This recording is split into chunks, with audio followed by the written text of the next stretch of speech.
This is DDS. From the DDS studios, we are your hosts, Blake Melton, Bradley Newberry, and back with us in the man cave, it is Matthew Two-Tone Blue Parker. Parker, man, glad to see you again, buddy. Good to be back. Just celebrating some 4th. There you go. There you go. It is July 3rd, 2022. And we are celebrating America, folks. America. USA. All the way. All day. All day. There Every you go. day. Guys, thanks for joining us today. Appreciate you being here with us on our, I guess, pre-4th of July show. A little bit loud there. Go ahead and hit that like and subscribe button on YouTube for me. Share it with all your friends. Give us a rumble on Rumble. Check us out on all of our social media, Twitter, TikTok, and Instagram. And check out all the audio versions of these podcasts on your favorite podcasting platform, Stitcher, Spotify, Samsung, Amazon, Audible, and Apple Podcasts. Guys, a lot of talk lately about the big Superconference. College football is bringing us together this evening. Parker, it seems like we have a first response to the SEC announcing Texas and Oklahoma to come soon. Tell us more about what the Big-10 is doing out there. Hey, they're bringing in some big guns out here. And you guys, just go ahead and say, let's just look at this alliance that was formed last year when they were sitting around. Hey, let's not poach each other's people. Let's not do any of these things. And Big Ten got looking and say, wait a minute. We're way more valuable than any of these other guys. Let's go make our own super conference and compete with the SEC. And let's go after the big boys of USC, UCLA, and let's own the second biggest media market in the country, right? Like, it's an absolutely massive move by the Big Ten. And honestly, it's smart. Yeah, I mean, they had to answer somehow, right? I mean, obviously last year, the big talk was, Texas, Oklahoma making the move. Now they had to respond in some way, and we knew that they were going to, and this isn't exactly like the most surprising move, I guess, but a lot of different scenarios being thrown around out there about how the SEC is going to choose to move forward with this, or if they even do. Is Sankey going to pull a power move and just not even respond to it? That'd be such a Sankey thing to do. It's too freaking quiet. It's too quiet. He's doing something. Big Ten's going to bring in more people. SEC is going to bring in. I mean, we could go a million different ways with this. I personally think the SEC is about to poach the crap out of the ACC. I totally agree. We had mentioned it. Yep. On a way long ago podcast. Yeah, seriously. You guys need to go check out our Superconference podcast we did last year. We'll put the link in the description here for you guys, but we talked about some of that stuff. And the question is how big is this going to be? I mean, how big are they going to make it? It almost seems like, though, if they're going to make it a big deal, they're going to have to communicate with whatever this other entity is going to be. Otherwise, you're going to have a giant conference and a bunch of little itty bitty ones hanging around there. I mean, there is a world where the Big Ten and the SEC has 24 teams apiece, and we have the AFC and the NFC. And it goes to an NFL model. I wouldn't hate it. Why not? I mean, I know a lot of people don't like that, but why not? The NFL is the most successful sport in this country, and it's not even close. So why not model it after something like that? The other thing, though, there's a lot of different moving pieces to this. The ACC right now is partnered with Notre Dame.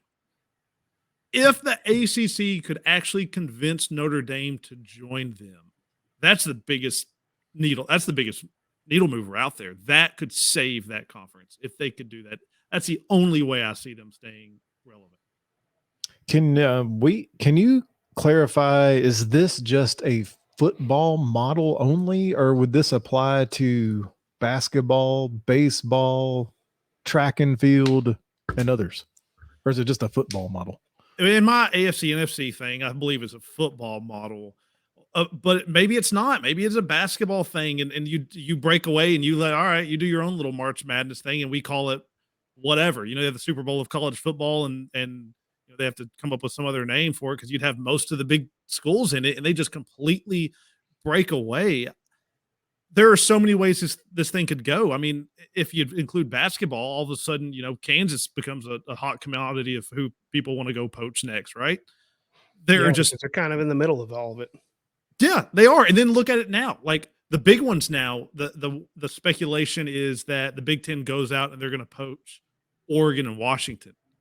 And then if that happens, Pac-12's done. Or maybe it's a 3 super conference because the Pac-12 and the Big 12 need to do something because there's just they're not going to survive if they don't. They're not going to survive. I mean, looking at the list of Pac-12, I mean, who are the most valuable things out there? I mean, Washington's way bigger than what we think about it here in SEC country, but they own that area out there. And obviously Oregon, but on top of that, what do they have? Arizona, Stanford, Arizona State. Yeah. I mean, it's a roll of a Utah. dice. Is Utah out there now? Yeah, Utah's going to be introduced to the Florida Gators on their first game this year. We'll have our SEC East predictions soon. That's a Big 12 school that they could still also. It makes sense for those two guys to go together because it's not a conference like SEC, Southeastern Conference. Obviously, Missouri's in it, right? But right. Big 10. Think about this. Freaking USC is going to have to fly out and play Rutgers. It's just they're trying to own the country, and it's a smart idea. It's a good answer. And Blake brought up, hey, you bringing in USC, you're bringing back a coach. Yeah, you're bringing back the coward, Lincoln Riley. He ran away from Oklahoma. He ran away because he was afraid of the competition of the SEC. Welcome back, bud. Now he's going to be pulled back into his comfort zone playing amongst a bunch of lesser teams as a lesser coach. Yeah, I mean, didn't they ask him? Yeah, I don't. Hey, he's going to join the Big 10. At least he's not going to be in the SEC. So maybe he was okay with that because reportedly he was. He's going to be looked at as the big dog now because he's going to have all this experience of having success in that league, and it's just maybe he'll be interested in the Arizona job. Maybe he wants to step back down. Yeah, he'll run back away. Coward. But back to this super conference thing, I have a question. We talked about how to do it all. I mean, is there a possibility that we move towards a completely different classification, Division 1, Division 2, whatever? Is this going to be a completely different division of football? Why not? We already have different divisions. Why not break off in, like I'm saying, the AFC, NFC thing? And if you're not in it, you're in the next level. We're just going to go out here in NCAA. Y'all have your college football playoff. Fine. Let, TCU win it, whatever. And then over here, we're going to have the real championship between the Big 10 and the SEC and break it off. It really does make sense. Why not, even if it's, you can't call it the NIL league, but all of the NIL schools that are really pumping out the big money, you just say, this is where they're going to compete. I don't know much about the NIL to even talk about that. I mean, if you can imagine just throwing a bunch of money at 17 and 18-year-olds, that's about all it is. It's risky business. Right now, it's not. It's the rules. That's the stupid part. What was once illegal is now encouraged. I don't know that I like it. Yeah, they're definitely going to have to reel it in. Yeah, they've opened Pandora's box here. I agree. They need to be paid, but I don't know. It's so difficult because they're not supposed to be paid till they're on campus or play. There's so many weird rules. I don't think, and it's state by state. There needs to be they sit back and saying, "Hey, I'm not breaking any state laws." There needs to be something. Right.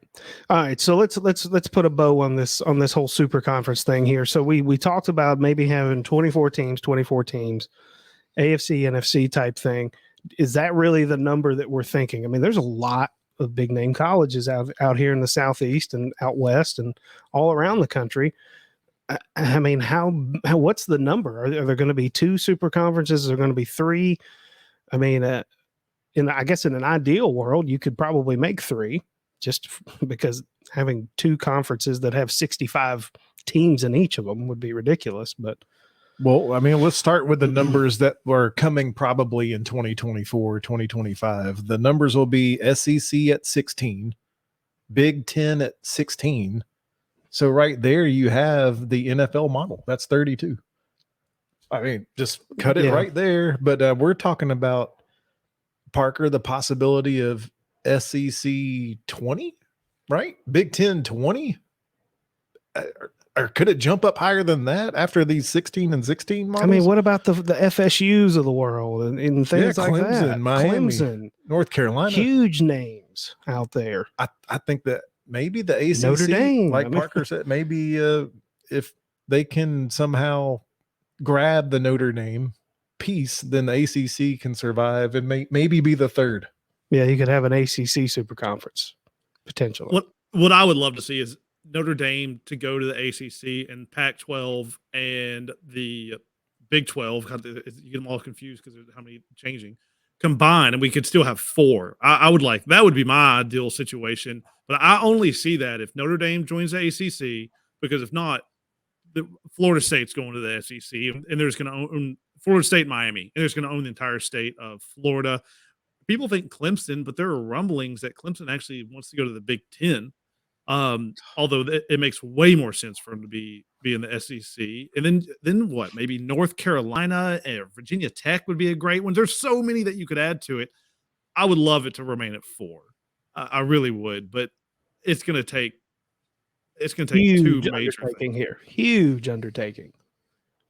It's going to have to be saying no to the Big 10 and the SEC. If you're in the Big 10 right now with all the money in the world and the SEC with all the money in the world, and either one of those teams call you, I don't care who you are, Florida State, you pick up the phone, hey, this is Kevin Warren. Hey, this is Greg Sankey. Come join us. Peace out, ACC. So you have to be able to say no, and it's all about the money, right? So the way you get the money is to join those 2 conferences, and in the ACC is to get Notre Dame.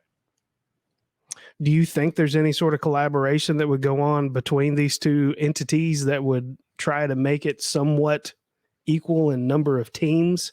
Because I could see an enormous playoff going on here between, you have now all of a sudden winning your conference really means something if you've got, 25 teams in it. To me, it already feels like it's happening, Parker. I mean, they've SEC announced teams 15 and 16 with Texas and Oklahoma, and then just now Big Ten's answered with their 15 and 16. They're growing together, it feels like to me. I want to sit here and say, I think Sankey, a lot of people are going, oh, SEC, why are you going out and poaching all these things? It looks to me now that maybe they learned that Big 10 was out there doing these things. And that was more of a preemptive move than a, hey, we did this first type thing. And you're right. They are already doing it. What happens, though, if they add 4 more teams? I like this model because I love that every game in NFL and in college means so much, but in college, it almost means too much. You lose one game and you're pretty much done, right? Unless you're the Alabamas of the world. If you're in one of these super conferences with 20 or 24 amazing teams, there's no way you don't lose 2 or 3 games and go 10-3. I like the idea of being able to drop 2 and still getting in a playoff. Here's the money part behind all of it, just so you can get a sense of it. Last year, the Big 10 reportedly distributed $60 million per institute. Wow. $60 million per. The SEC, $54.6 million per team or per university. And the only other conference that was even close to those 2 was ACC's distribution of $36 million. Mm-hmm. So you know who the big players are. Yeah. Did you hear anything about the West? Nope. No. Because they broke out there. Paying it all in taxes. That's what they're doing. But so, all right. We're going to play a little what if here. Both of them are at 16. America. They're both at 16 right now. Let's just play what if we're trying to get to 20. Who are the other 4 for each side?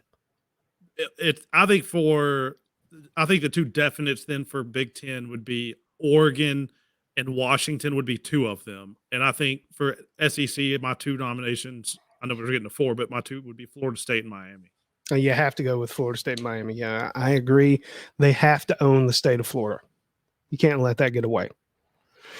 Oregon, Washington, Miami, and FSU. All right, then I'm going to do 1 each. Okay. And then I'll let Blake finish it out. Okay. It gets tough. It does.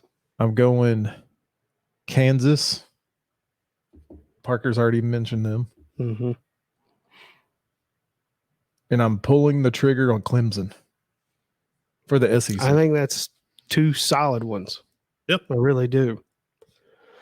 Now, I would have been how do you round that this would have out? been one of my guarantees at the SEC till I read that one report about how I just was shocked when I read that.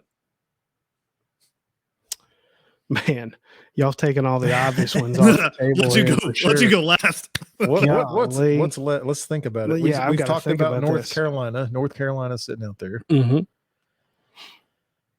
Virginia Tech, Maryland, North Carolina State. I don't know that they dipped the toes into Georgia Tech. They've already got a Vanderbilt type team there. And here's another question. These tend to happen in pairs, right? Like we don't see one team. Yeah. No. So who pairs well with the two that you just mentioned, right? Like what other school calls up their buddy and say, hey, Clemson? So that'd be South Carolina. But that's already there. I know. I'm just saying that's in South Carolina. It could be the North Carolina or Virginia Tech. They're in that little kind of a little triangle there. Coastal area. Yeah. I wouldn't hate seeing Virginia Tech. I really wouldn't. I think that Blacksburg is a special place for football. I really do. And, with its proximity to a lot of the teams in the SEC there, I mean, good Lord, you can throw a rock from Knoxville to Blacksburg, it feels like. So, I mean, I think you got to go Virginia Tech there. I don't think North Carolina is a bad option. I just don't. I'm just not convinced that North Carolina is really a football school. I'll just say it.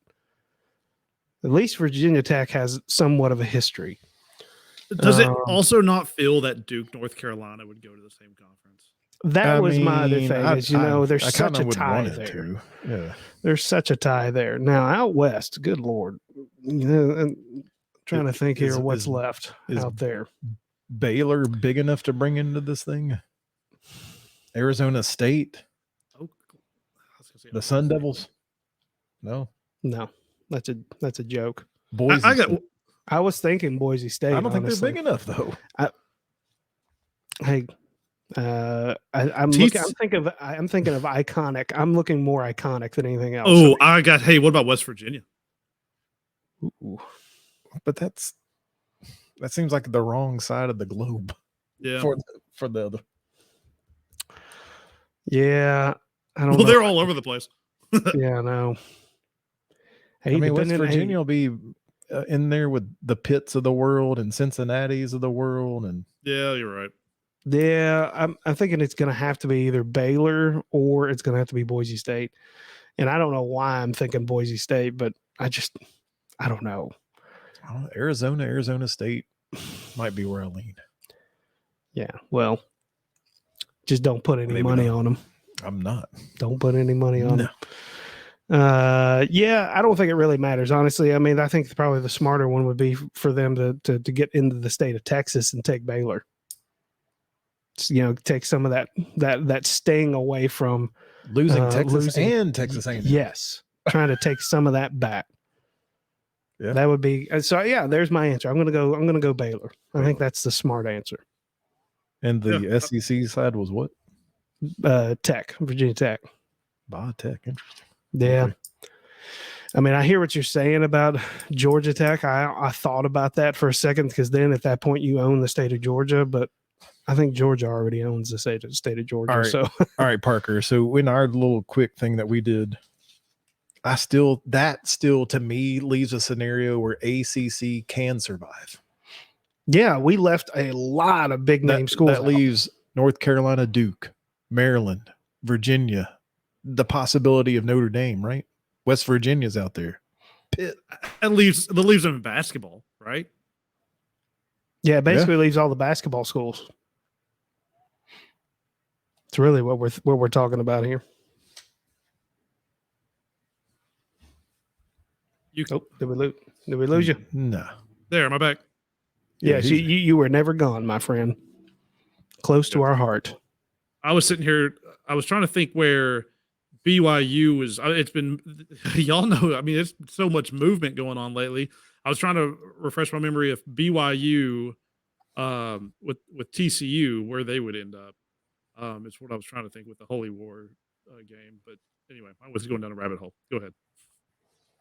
So if they get to 20, what do they do? Do they do 4 divisions within each? I think it's almost like 2 conferences and 4 divisions. So you have the SEC East, SEC West, and then you split the East into 2, and you split the West into 2. Yep, and you go north-south. And that's close to the NFL models you get within each conference. Yeah, and I think it still allows you to keep some of those rivalry games, because that's going to be one of the big things that people are going to be talking about. Yeah, scheduling. Yeah.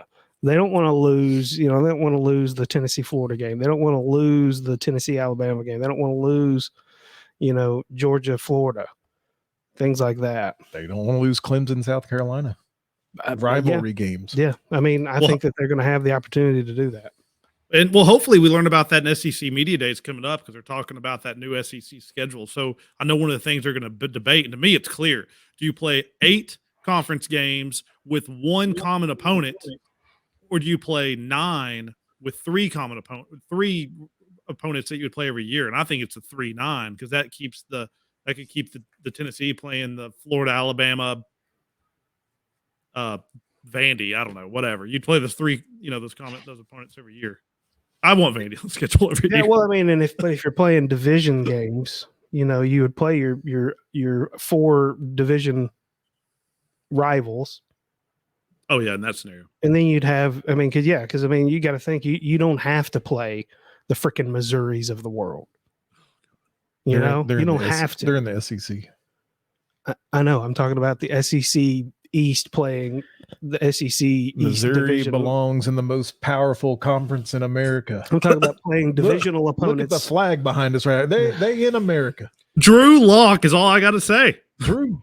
Yeah, really. He's the savior. Okay. He's going to be he's going to be traded like 3 times in 1 year. Whatever. Their coach that had been there for 20 some odd years, 4 people showed up to the game in a stadium that looks like it was a high school stadium. We talked about they've done some renovations. Yeah, they put some new rocks in the end zone. Stay tuned to our SEC East preview show. We'll talk about every single university, their coaches, their staff, their players, and their records, what they will be. Guys, I did off the spot here. That was so well received last time, and I think we could even expand this. Different conferences. Broaden your horizons. Open your minds. I'm down for whatever. I am down for whatever. We will give the people what they want. I'm going to tell you, Ohio State, Clemson. There, I'm done. What else is going on in college football these days? I don't hear a lot out of Gainesville these days. I just don't. I would argue that it's a complete rebuild down there. I've been hearing words to the tune of Butch Jones 2.0. I haven't heard that comparison. No. I've got something about that. I'm going to give you 1 second, fellas. I'll jump in here for something in a minute. What's thrown my mind off while he's looking that up is NIL. I mean, it's confused the hell out of me. I can't get a grasp of the only team that I really care about, because there's so many moving parts with that one topic. I can't even keep up with one team. It's very jumbled. So basically, the universities are not paying these people directly. They're going through what are called collectives.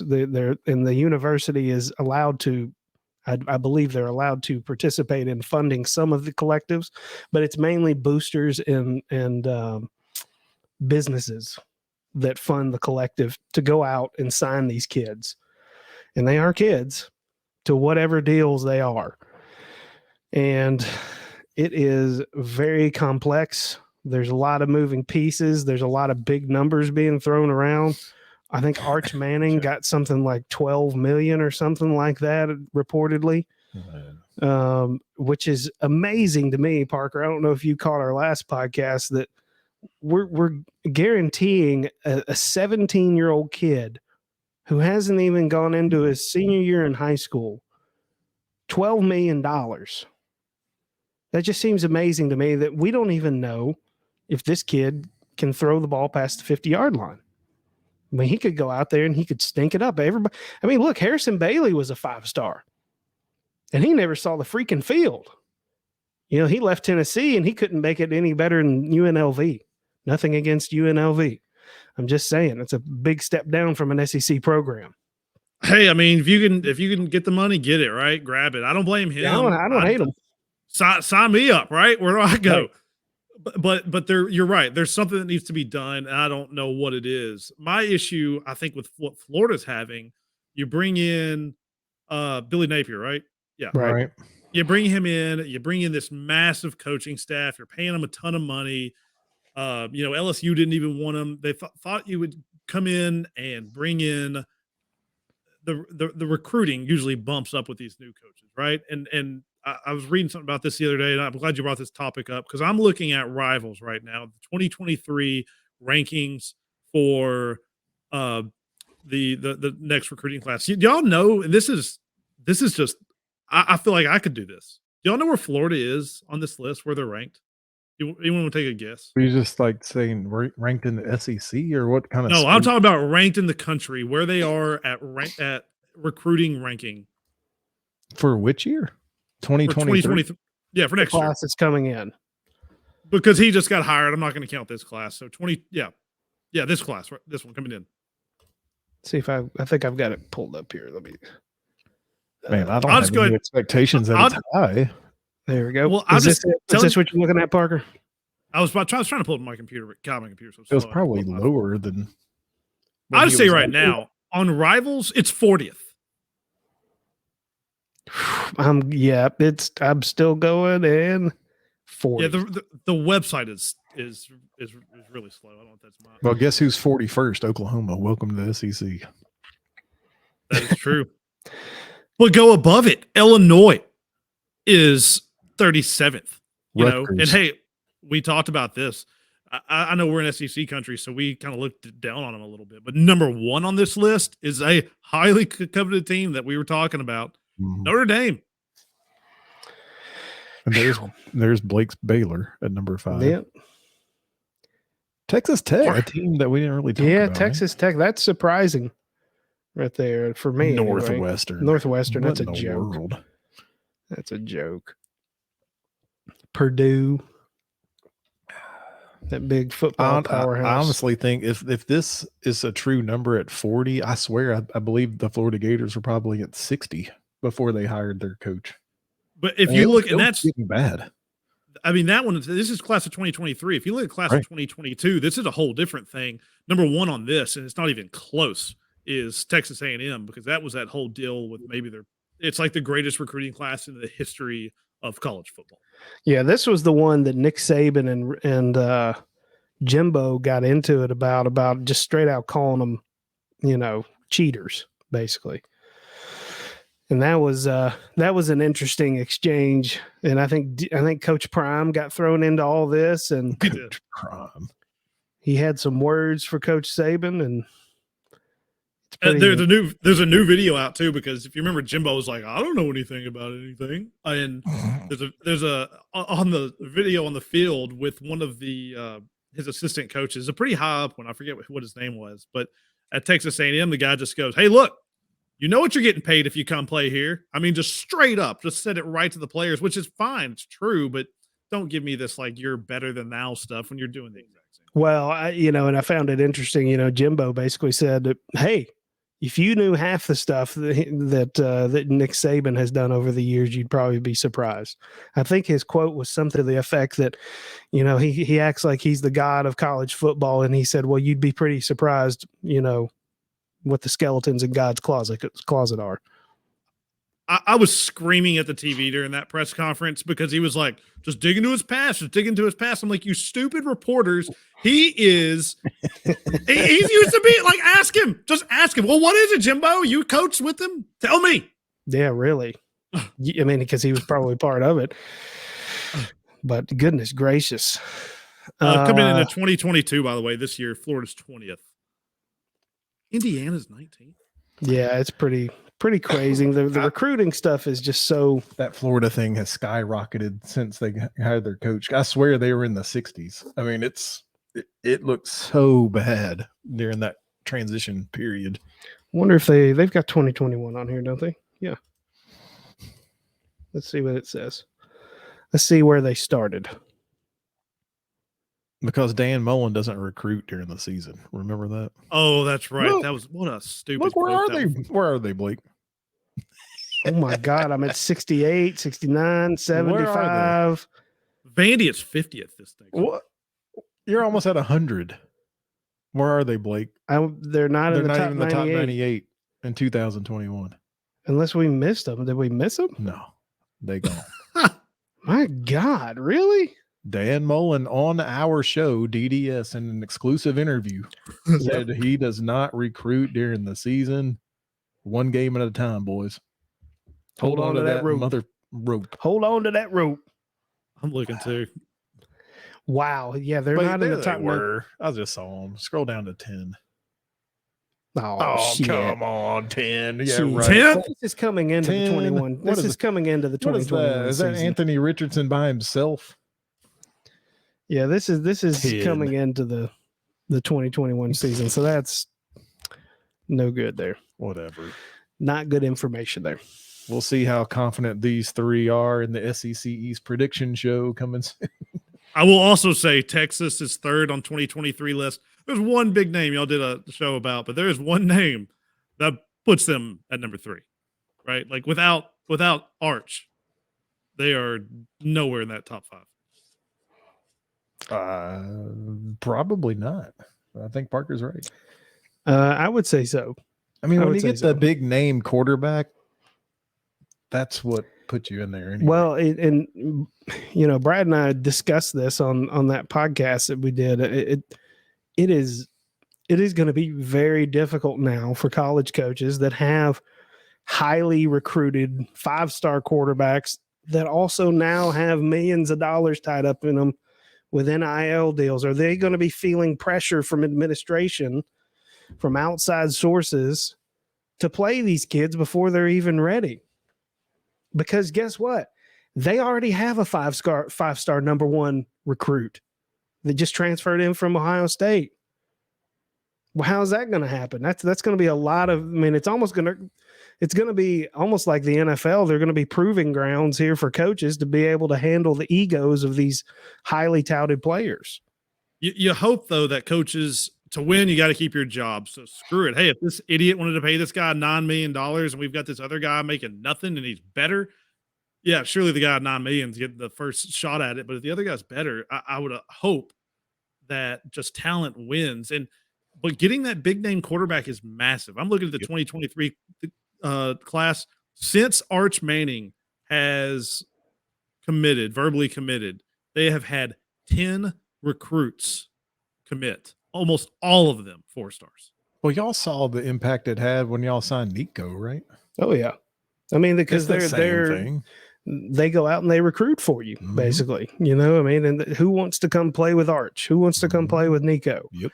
I mean, there's a whole host of players tomorrow, I do believe, over the next couple of days at least, that are going to be announcing their intent, their commitments, right around the 4th of July. You know, Tennessee's kind of waiting with bated breath on some big offensive linemen and, you know, all kinds of different guys that are out there just waiting to make their final commitments. But we'll see. I mean, I'm not a big star guy. I like star rating guy. I mean, particularly after we went through the whole Harrison Bailey thing, you know, he was being compared to, you know, Peyton Manning, and clearly he was not.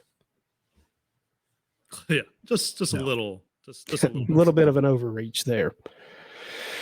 But yeah, we're not going to jump too far into this, I guess. But you guys got anything else here that you want to touch on with college football as far as a discussion? I agree with Parker. They go in 2 by 2, as the good book says. Mm-hmm. And I believe it'll stay that way. I just have to kind of sit back and take it in. It's kind of hard to predict the ever-changing landscape in college football. Yeah, I totally agree with Parker. It's way too quiet on the SEC side. You know something's going on behind the scenes with Greg Sankey. So I'm kind of interested to see what comes out about that.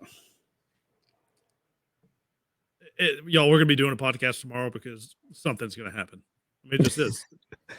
Absolutely. It would not surprise me. But one thing's for sure, I know we're going to have to probably break this out. It sounds like we're going to not only be doing an SEC prediction show as far as the divisions, but it sounds like we might even get into some other conferences. Get that brain moving a little bit. You know, and I haven't really wrapped my head around this. I'm kind of coming up with this spur of the moment. Do we do a show where we play out a dream scenario for these super conferences and what they really in detail look like? And how does it play out into a national playoff? God, it seems too early. One can dream, my friend. One can dream. This time of the year, we have to fix the problems. We fix problems. It's what we do. You ask the people that are consuming. Look at the flag behind us. This is America. Established 1776. Damn it. These colors don't run. That's all I know. Well, guys, thanks for joining us today. Not just me, joining us today. DDS Sports Talk. We appreciate you joining us on YouTube. Go ahead and hit that like and subscribe button. Hit Rumble on Rumble. Check us out on all of our social media, Instagram, TikTok, and Twitter at DDS Sports Talk. Go ahead and check out all the audio versions of all these podcasts on Stitcher, Spotify, Google Podcasts, Apple Podcasts, Audible, Amazon, and the like. Give us a follow there as well. Gentlemen, final thoughts. I have words from the great poet laureate, Philadelphia Eagles' own A.J. Brown. Quote, and I quote, "I'm other words. Can someone tell me about the Bermuda Triangle because I need to know? LOL." End quote. What?